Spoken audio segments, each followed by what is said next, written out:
It is no secret that the Legend of Zelda series has been a staple franchise for Nintendo since the series began.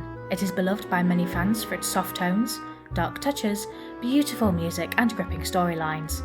I'm Twilight Fairy and welcome to my first video of many discussing the Legend of Zelda series.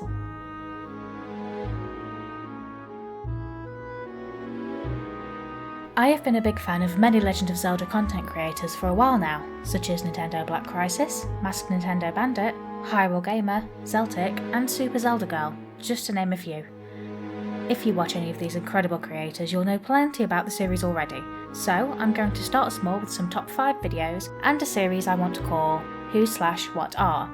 I'm doing this so I don't really repeat anything that they've already said through their own discoveries, but I still want to share my thoughts and opinions on it, and I'd love to hear yours as well. Now that I'm done rambling, welcome to my first video. Who/What Are the Oocca?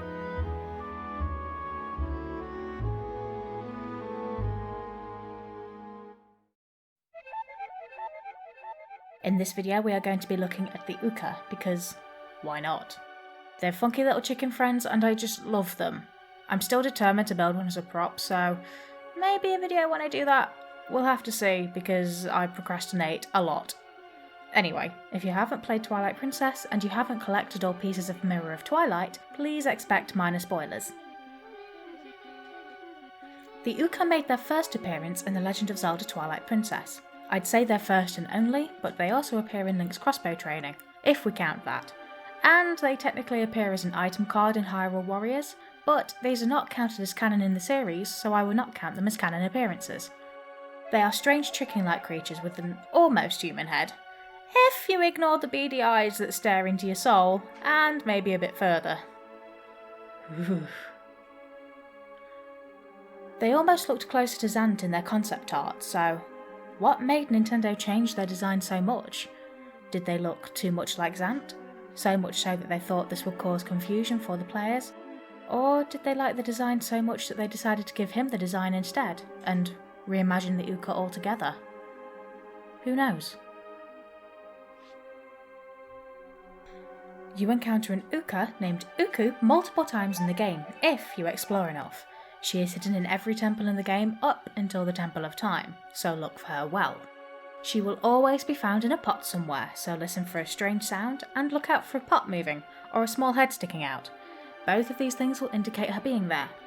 Either smash the pot or pick it up and she will join you for the rest of your journey through this temple. Once you make your way to the Temple of Time, they will appear behind you and run up the stairs, entering the temple. They will meet you at the stairway when inside, and will join you one last time in your inventory, without choice, just in case you need her. After this, she is optional in the City in the Sky. Just talk to her in the shop to gain access to her power, and she will join you whilst you are facing this dungeon. When used, she will save where you are in the dungeon and teleport you to the outside, which is so useful when you want to stop playing. You can just exit and use her to save it, so it won't put you right at the start of the dungeon. Thank you, Nintendo! Thank you! Whenever you want to go back to where you were, just talk to her son, daughter, Spawn. We'll go with Spawn.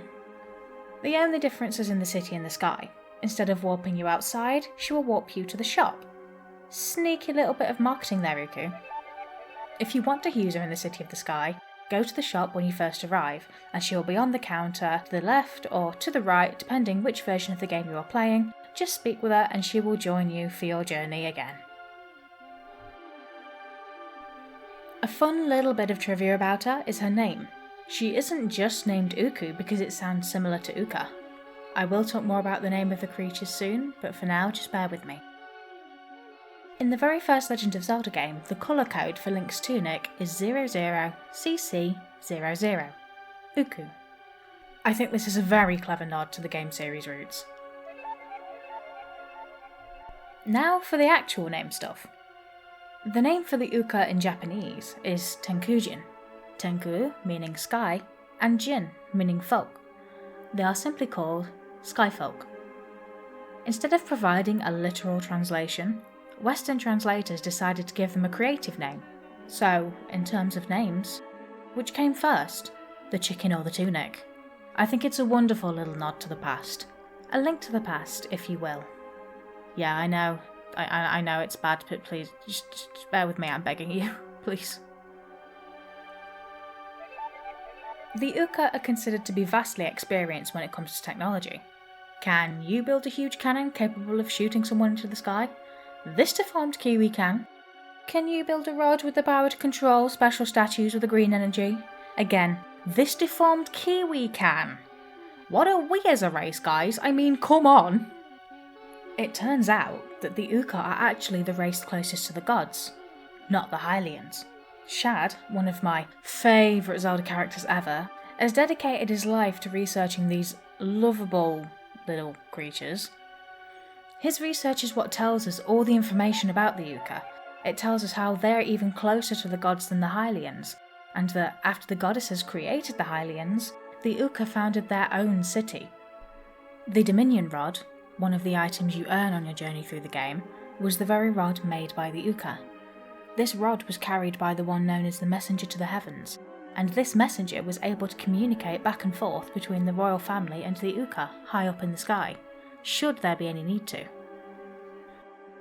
We also learn that they created the Sky Book, which is used to activate the power of the Dominion Rod, outside of the Temple of Time. This book was left with the Sheikah as decreed by the royal family, and whomever held possession of the book would then be the Heavenly Messenger. Considering you have to earn the rod by defeating a mini-boss in the Temple of Time, it's pretty easy to assume that it was sealed there to be protected. But why? Why was the Dominion Rod sealed away? Why did the Oocca and royal family break contact, or deem it necessary to? Or was the item just forgotten by the royal family as the eras go by? How can you forget about such a thing? Or was it intentional? Will we ever know? Who knows? I sincerely hope you enjoyed this video. It was a lot of fun to make because I love the Oocca. They're one of my favourite races in the Legend of Zelda series. They're just so strange and intriguing, and I love to talk about them. I'm looking forward to making more videos for this series, so please tell me what you'd like me to cover next. You can either tell me in the comments below, or join my Discord. The link is in the description box down below. I would really appreciate it if you could use the like and dislike buttons. It just helps me know what you guys enjoy and what you want to see, so if you enjoyed it and want more of this sort of content, please use the like button. If you didn't and you want to see something else, please use the dislike button. They're there for you guys to use, and it helps me know what you want. I would also really appreciate it if you could subscribe, because it lets me know that my content is good enough for you guys to enjoy and it's entertaining enough for you, and I'll be able to do more. I'll be able to do special things for you as well if I know that you guys are enjoying it, so a like or dislike and a subscribe is greatly appreciated. Thank you so much. I also want to say a big thank you to Super Zelda Girl. She has really encouraged me to do this. I've wanted to do it for a while, and I saw that she'd started it as well. So after so long, I sort of got the courage to talk to her and say, hey, I really want to do this. Do you have any advice? And honestly, the advice she has given me and the help she has given me has really helped me to blossom and do this. Her encouragement is the reason that I've been able to do this. So a huge thank you to her. Please go check her out. I will put a link to her channel in the description. She is a lovely girl, an amazing cosplayer, and a fab friend. So thank you so much, Super Zelda Girl. You are amazing. Once again, thank you so much for stopping by, and have a lovely rest of your morning, afternoon, evening, or night, wherever you are. See you later.